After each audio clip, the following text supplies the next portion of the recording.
लोकसभा निवडणूक 2024 आपण जनतेसमोर कोणते मुद्दे घेऊन समोर गेले आहात आणि लोकसभा निवडणूक लढत आहात?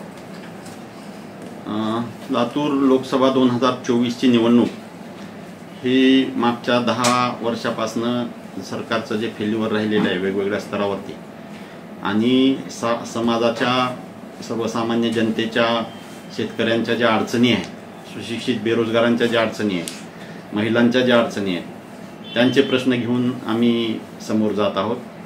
ज्या पद्धतीनं मागच्या 10 वर्षामध्ये सरकार शेतकऱ्याचे प्रश्न मिटवण्यात फेल्युअर राहिलेलं आहे, ज्या पद्धतीनं सरकार विद्यार्थ्यांचे प्रश्न सोडवण्यावर फेल्युअर राहिलेलं आहे, ज्या पद्धतीनं सरकार सुशिक्षित बेरोजगाराचे प्रश्न सोडवण्यावर फेल्युअर राहिलेलं आहे, ह्या सगळ्या प्रश्नाला न्याय देण्यासाठी लातूरचा पाणी प्रश्न गंभीर आहे, लातूरची इंडस्ट्रियल डेव्हलपमेंट थांबलेली आहे, लातूरला रेल्वे प्रश्न आहे, लातूरच्या रेल्वेची कनेक्टिव्हिटी वाढवणं गरजेचं आहे, एअरपोर्ट चालू होणं गरजेचं आहे।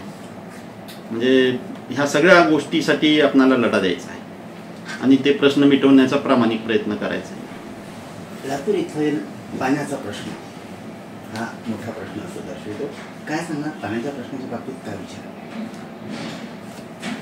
पाणी प्रश्न तसा पाहायला गेला तर बऱ्यापैकी नैसर्गिक आपत्ती आहे म्हणायला हरकत नाही, पण शेवटी जर शहराची डेव्हलपमेंट करायची असेल तर पाणी प्रश्न हा मिटला पाहिजे आणि सर्वसामान्य जनतेची सगळ्यात महत्त्वाची गरज पाणी आहे। आता तुम्हाला मागच्या काळातलं माहिती आहे की रेल्वेनं लातूरला पाणी पुरवठा करायची वेळ आपल्याला मागच्या काळामध्ये आली। आता याच्यामध्ये बाजू दोन्ही आहे, एक तर शासकीय स्तरावरती याच्यासाठी प्रयत्न होणं गरजेचं आहे आणि सामान्य जनतेने सुद्धा जबाबदारीनं पाणी वापरणं गरजेचं आहे। हे दोन्ही बाजू आहेत त्याला, पण आपल्याला पाणी पुरवठ्याच्या बाबतीमध्ये जे निर्णय अपेक्षित आहेत त्याच्यामध्ये एक तर शाश्वत पाणी पुरवठा ज्याला आपण म्हणू तो लातूरला होणं कुठून ना कुठून गरजेचं आहे। धनेगाव डॅम आहे सपोर्टमध्ये, पण धनेगाव डॅमला लिमिटेशन आहे, त्यामुळं दरवर्षी धनेगाव डॅम भरत नाही, त्यामुळं पाण्याचा प्रश्न हा बऱ्याचदा आपल्याला वारंवार सतावत राहतो। तरी पण काही अंशी लातूर परिसरामध्ये आदरणीय विलासरावजी देशमुख साहेबांच्या दूरदृष्टीतून जे बॅरेजेस झाले त्याच्यामुळं बऱ्यापैकी पाण्याचा साठा हा लातूर जिल्ह्यामध्ये करता येऊ शकला आणि त्याचं म्हणजे फायदा बघूनच तेरणावरती वगैरे बॅरेजेस डेव्हलप झाले नंतरच्या काळात आणि त्याचा काही प्रमाणात लातूर परिसराला आणि लातूर जिल्ह्याला बऱ्यापैकी होतोय। पण तरी सुद्धा लातूर शहराचा पाणी पुरवठा हा प्रश्न अनुत्तरितच राहतोय सगळ्या दृष्टीने। तर त्याच्यासाठी आपल्याला शाश्वत परमनंट पाणी पुरवठा करण्याच्या दृष्टीनं जर समजा अटल बिहारी वाजपेयी साहेबांचं सुद्धा स्वप्न हे होतं की नदीजोड प्रकल्पाच्या माध्यमातून मराठवाड्यासारख्या दुष्काळग्रस्त भागासाठी पाण्याचा कसा आपल्याला पुरवठा वाढवता येईल सर्व मराठवाड्याला, नुसत्या लातूरला नाही, तर ते एक चांगलं विजन त्यांचं होतं आणि त्या सारख्या गोष्टीवर जर काम करता आलं तर नक्कीच आनंद आहे। सर आपण मला सांगा, ते खासदार राहिलेले आहेत त्यांनी मागे 10 वर्ष काम केलेले आहे, खूप मोठे मोठे विकासाची गोष्ट करतात, काय सांगाल विकास झाला?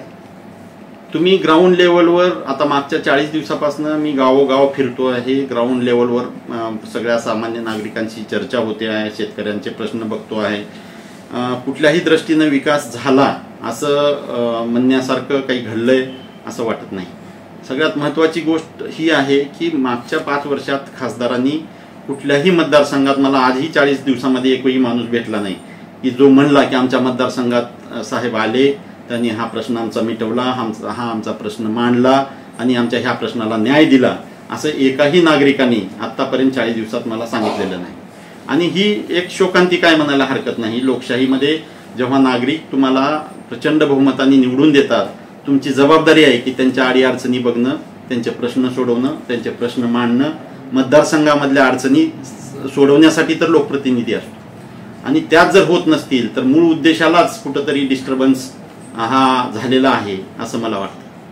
सर, महिला सशक्तीकरण आणि महिलांच्या विकासासाठी बोललं गेलं तर भारतीय जनता पार्टीने हा दावा केलेला आहे की त्यांच्या सशक्तीकरण, महिलांच्या विकासासाठी, महिलांच्या स्वयंरोजगारासाठी त्यांना सामोरचं पाऊल आणखी त्यांना हे करणार आहे, काय सांगाल आपण, काय बोलाल?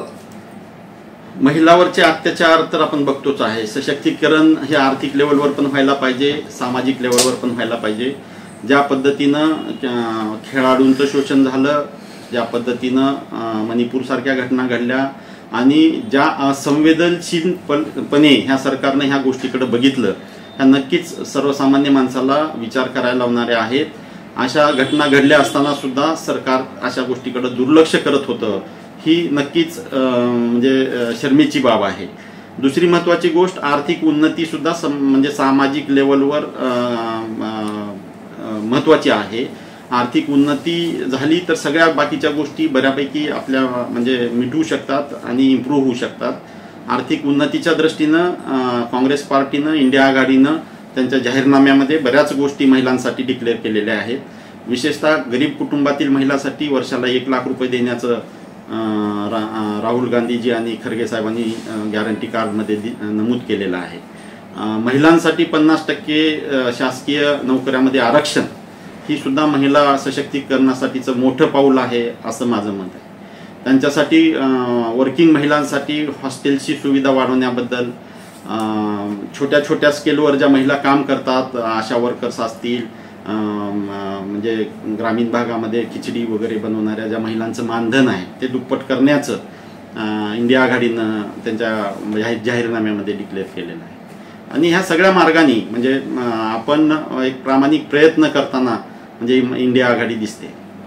सर, मागासवर्गीय आदिवासी समाज हा खूपच मागे राहिलेला आहे आणि यांच्यासाठी आजपर्यंत काही समोर झालेलं नाही, काही कोणी केलं पण नाही. त्याच्यासाठी आपलं काय म्हणणं आहे, काय बोला? मागासवर्गीय समाज हा बेसिकली अशिक्षित समाज आहे. आता जर समजा आपण त्यांच्या शिक्षणाचा जर चांगला म्हणजे विचार केला तर मला असं वाटतं की जसं आदरणीय बाबासाहेब आंबेडकरांनी सांगितलंय की शिक्षण हेच पहिल्यांदा सगळ्यात महत्त्वाचं म्हणजे हत्यार आहे सामाजिक उन्नतीसाठीच. आणि ते जर आपल्याला इम्प्रूव्ह करता आलं तर आपल्याला खरंच ह्या सगळ्या गोष्टीसाठी न्याय देता येईल. महत्त्वाची गोष्ट अशी आहे की ह्या सरकारच्या काळामध्ये ग्रामीण भागातल्या छोट्या शाळा, जिल्हा परिषदेच्या अंतर्गत येणाऱ्या छोट्या छोट्या शाळांचं खाजगीकरण करण्याचा घाट ह्या सरकारच्या काळामध्ये रचला जातोय, ही दुर्दैवाची बाब आहे. कारण माझ्यासारखा खेड्यातला राहिलेला एक म्हणजे जिल्हा परिषदेच्या शाळेत शिकलेला शेतकऱ्याचा मुलगा आज तुमच्यासमोर उमेदवार म्हणून उभा आहे. जर समजा अशा जिल्हा परिषदेच्या छोट्या छोट्या शाळा जर बंद झाल्या तर ग्रामीण भागातले गरीब शेतकऱ्याची मुलं, गोरगरीब जनतेची मुलं कुठं शिकतील, कसा शैक्षणिक उन्नती होईल? कारण शेवटी खाजगीकरण झालं की त्याच्या फीस आल्या, त्याच्या म्हणजे व्यवसाय आला. आणि खाजगीकरण म्हणल्यानंतर प्रत्येक कुठलाही खाजगी व्यवसाय करणारा माणूस त्याचं प्रॉफिट बनणार आहे आणि त्याच्यातून शिक्षणाच्या बेसिक उद्देशावरच घाला पडण्याची शक्यता आहे किंवा त्याचा उद्देश मुळच म्हणजे पाळला जाणार नाही. तर ती धोक्याचं घंटा आहे असं मला वाटतं. सर, अबकी बार 400 पार असं भाजपाचं म्हणणं आहे. काय वाटतं, किती समोर लोकसभा सीट येतील? 400 पार तर नक्कीच येणार नाही, 200-250च्या दरम्यान राहतील असं माझं पर्सनल मत आहे. माझ्याकडे काही अशी यंत्रणा नाही आहे की हे सर्वे होतील, पण आता जे काही बाहेरचे सर्वे सगळ्यांची येत आहेत त्याचा जर सगळा अभ्यास केला तर 200-250च्या दरम्यान जास्तीत जास्त ही संख्या राहू शकते असं मला वाटतं. बंजारा समाजाचा कुठेतरी अपमान केलेला आहे असे वक्तव्य जे आहेत मोहन चव्हाणचे, स्टार प्रचारक बीजेपीचे, त्यांचा सदा आरोप आहे. कुठेतरी उद्धव ठाकरे साहेब आणि नाना पटोले साहेबांनी कुठेतरी जे आहेत बंजारा समाजाच्या लोकांचा जे आहेत कुठेतरी अपमान केला असं त्यांचं वक्तव्य आहे. आपण या विषयाला कशा प्रकारे बघतो?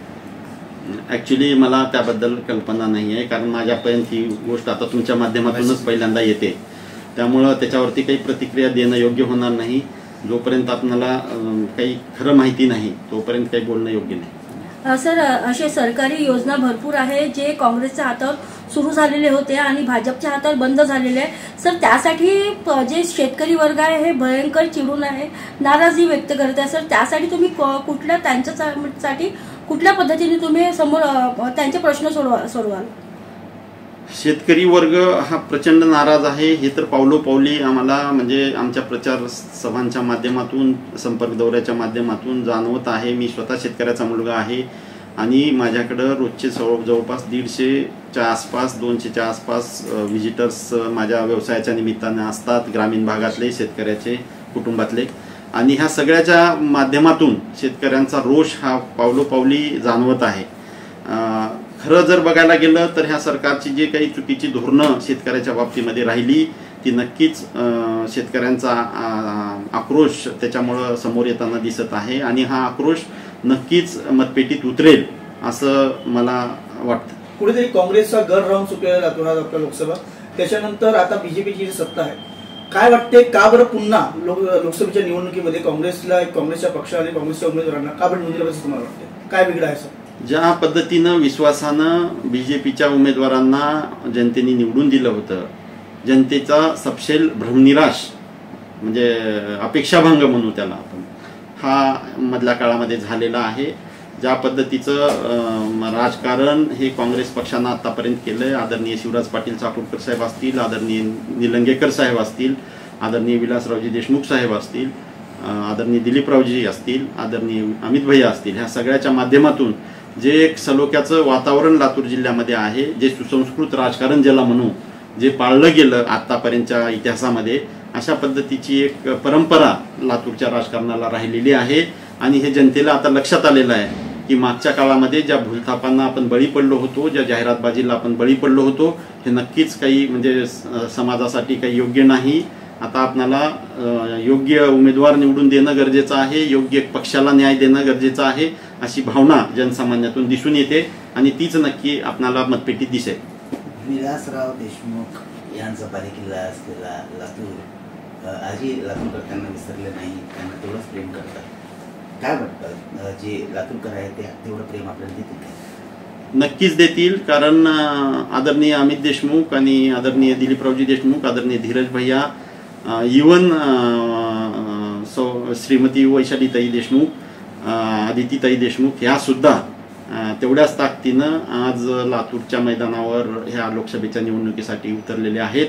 आणि आदरणीय विलासरावजी देशमुख साहेबांचा विचार आम्ही काँग्रेस कार्यकर्ते म्हणून आणि काँग्रेसचा परिवार म्हणून, देशमुख परिवारसुद्धा आणि काँग्रेसचा परिवारसुद्धा हा वारंवार हे त्यांचे विचार घेऊन पुढे जात आहे आणि त्यांचे आशीर्वाद नक्कीच आम्हाला मिळतील. सामान्य जनतेचे आशीर्वाद विलासरावजी देशमुख साहेबांच्या पाठीशी होतेच आणि सामान्य जनता यावेळेस नक्की तो आशीर्वाद आम्हाला मताच्या रूपात देईल. उन्हाचा तडाखा खूप आहे, कुठेतरी जनता जी आहे ते बाहेर निघत नाही. येणाऱ्या ज्या तारखेला निवडणूक आहे त्या निवडणुकीसाठी जनतेला काय प्रेमाचा एक संदेश असणार आहे निवडणुकीबद्दल? मी माझ्या कॅम्पेनिंगच्या पहिल्या दिवसापासून आमच्या कार्यकर्त्यांना आणि सर्वसामान्य जनतेला आवाहन करत आलेलो आहे की जितकं जास्तीत जास्त मतदान सकाळच्या आणि संध्याकाळच्या टप्प्यात करून घेता येईल तेवढं करा. जेवढं जास्तीत जास्त प्रचारसुद्धा सकाळच्या आणि संध्याकाळच्या टाईममध्ये करण्याचा प्रयत्न करा, कारण 42-43 डिग्रीपर्यंत टेम्परेचर आपल्या मतदारसंघामध्ये गेलेलं आहे आणि हीच हॉटवेव्ह पुढल्या 4-2 दिवसात पण राहण्याची अपेक्षा हवामान खात्यानं व्यक्त केलेली आहे. असं असताना प्रत्येकाने आपली काळजी घ्यावी, भरपूर पाणी प्यावं, जितकं शक्य आहे तेवढं छत्रीसारख्या गोष्टीचा वापर करून बाहेर फिरावं किंवा म्हणजे डोक्यावरती काहीतरी संरक्षण घेऊनच बाहेर फिरावं, एवढंच मी आवाहन करेन. स्वतःची काळजी घेऊन आपण प्रत्येकाने काम करा आणि हे जास्तीत जास्त मतदान कसं करता येईल, जास्तीत जास्त मतदान कसं आपणाला जास्तीत जास्त नागरिकांना कसं मतपेटीपर्यंत घेऊन येता येईल याचा प्रामाणिक प्रयत्न प्रत्येकाने करावा असं आवाहन या निमित्तानं मी करतो.